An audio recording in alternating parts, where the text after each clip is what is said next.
There's no shame in being weak. Shame is in staying weak. The weak are unable to control their own life path, idly letting life pass them by being unable to make any real impact. Try as you may, but to no avail, because the weak will always be overcome by the strong. Right, Subaru? You couldn't do anything as Ren was hung right in front of you and died in your arms. You were weak and they were strong. Being weak also results in a quest for power, a quest for strength, the power to make a real difference. Subaru desperately tried everything in his power to attend the royal selection and make a difference to help Amelia. You even self-proclaimed yourself to be Amelia's knight, a knight which is a symbol of peace and strength.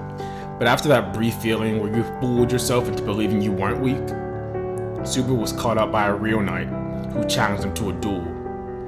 After being beat down, senseless, he realized not only was he weak, but he couldn't even protect his own pride.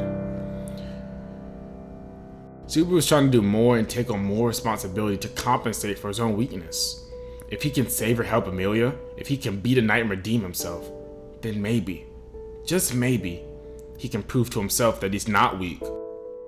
Without power, influence, or money, the weak want. They want everything they don't have. Subaru wants to kill the witch cult. He wants to protect everyone that he cares about. He wants people to understand and help him. He continually asks the different royal selection candidates for help, but is unsuccessful due to his insatiable greed. At a negotiation table, the most important thing is knowing what the other party wants. If you know this, even the weak can have power. Subaru failed because he let the other party know what he wanted and was manipulated, while also not figuring out what they wanted. However, with failure comes knowledge, and after learning from his mistakes, Subaru turned back the clock.